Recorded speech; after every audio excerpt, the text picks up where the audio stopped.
Good morning, everybody. It is just the morning, 11:54 a.m.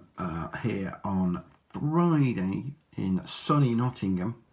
As promised, a run through of Saturday's races, the ones that I'm not really covering off on the Daily Punt. I've sort of looked mainly at the excuse me, looked mainly at the Paddy Power and the 3 mile hurdle on the punt. So.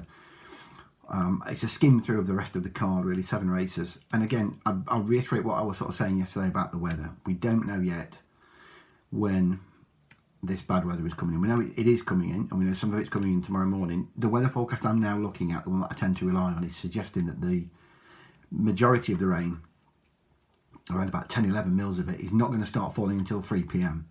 and there on after. But we've seen this before at Cheltenham, and I can't overemphasise this enough. We've been to Cheltenham where supposedly the rain isn't coming till late, and we've stood there and we just got wet all day long. So you've got to be really careful with betting tomorrow. If you can leave it late, then I would recommend doing so. We don't have that luxury. Myself and Mr. Delary have already sort of got our heads together this morning, and we've done the best we can with what we think the ground conditions are going to be. And similarly, this video is going out, before the worst of the weather is going to come. We don't have that luxury, so I'm going through it. But as I say, if you can leave your bets till late tomorrow, then I would advise doing so. It may mean taking a little bit. It may mean taking a point or two less, but if you can then start ruling horses out because of the ground, you get a different shape to a race, and as such, you're still getting. You're taking a couple of points shorter, but you're still getting value because suddenly horses that were 3-1 chances, if it turns soft, are suddenly 6-1 and 7-1 chances. So you know what I mean. You're getting a different market, but you're still getting some value out of it. So if you can do so, then I would advise that. Here we go then. 12:30 is the JCB. It's the first of the juvenile trials, where favourite for it is Hell Red, and he was very impressive at Chepstow. That was on much quicker ground, but he was impressive. It's not the best piece of form in the race by any means. You're taking even money on potential rather than what has actually been achieved. And I've got to worry that if it does, if the rain comes early, I do worry. He showed a lot of speed that day, Hell Red. He was a big lad and he looked a galloper, but he showed speed. So with that, if you get the you get the dead 8, it's our old friend, the dead 8, isn't it? If you get the dead 8 lining up, I think I'd want to be against one of the front 2. I could see if it rains, one of the front 2 not being in the frame, and that opens it up for an each way bet. And I think I'd want bigger than the 12-1 that's on offer at the moment, Historic Heart. But he, much like Repetitio, in the same colours, also trained by Nigel Hawke, he looks a galloper, Historic Heart. And I think I could see him in the frame at worst. His form looks a little bit better now than perhaps it did 24 hours ago after talking about you, one at Ludlow yesterday. Was quite impressive, actually. So I'm going to mark a little bit of his form up a bit, and he does look one that's laden with stamina. I'd want a lot bigger than 12s. I'd want 20s and bigger, and I'd want the dead 8, and I'd want some rain. Want all that, and then I would consider an each way bet on Historic Heart against the front pair. Because there's a few in here that are bigger prices than here. I don't particularly fancy Balco saying. I'd be surprised if Billy the Squid's anywhere near good enough. He should be about a 50 chance for me, putting at 25. Jersey Grey did win at Lingfield, and it was on soft ground, but it wasn't much of a race. Historic Heart, each way, 20s might be a bet. Then we've got the conditional jockeys, 3 mile 1 furlong chase.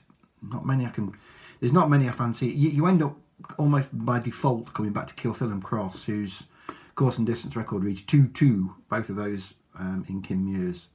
But I'm not telling you anything that the betting's not already telling you. He's been put in as 11-2 favourite in a race. There's 12 in the race, and I almost bet somebody will go first 4, and you've got a couple that have got no chance whatsoever. Young Turk effectively has got no weight whatsoever, and I wasn't mad keen on a couple of others. So what price would he be to finish in the first 4? Kilfillan Cross, probably about an 8-11 chance. So you can argue you're getting some each way value at 11-2, even with a fifth of the odds. But as I say, I'm not telling you nothing that the market's not already telling you. Petite Power, my old friend, I'd have wanted to have seen a better effort than he did at Sedgefield. His course and distance form is very good, and he's coming back down to something that's a bit more workable now in terms of a mark. It's been too high really for much of the year.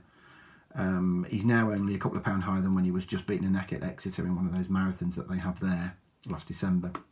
I would suggest that might be his target again this time around. He'll run all right here, maybe drop another couple of pound, and then maybe he's one to watch when they go to Exeter in a few weeks' time.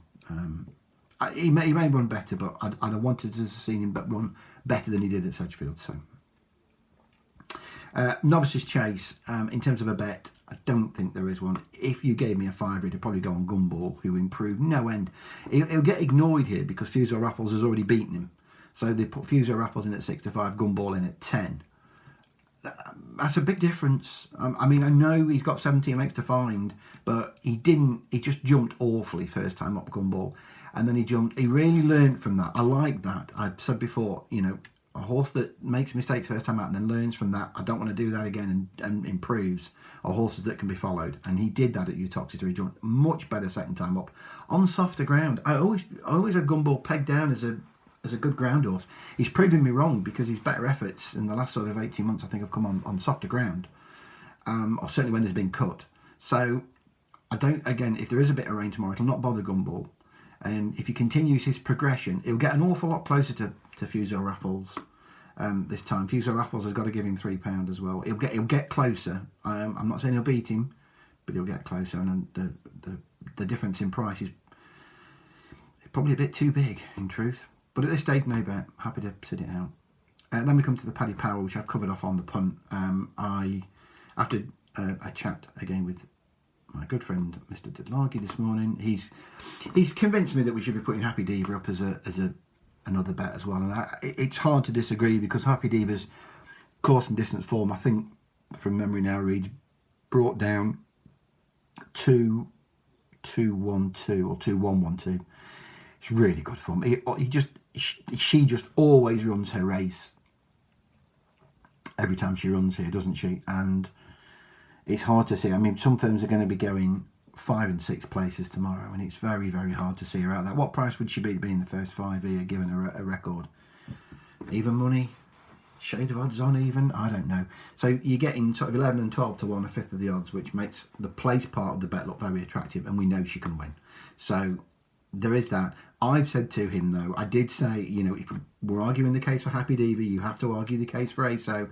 ASO beat Happy Diva on New Year's Day 2019, 2.5 lengths, and is £11 better off. Now, he then turns around and says, well, you're backing a 10-year-old with top weight, first time up.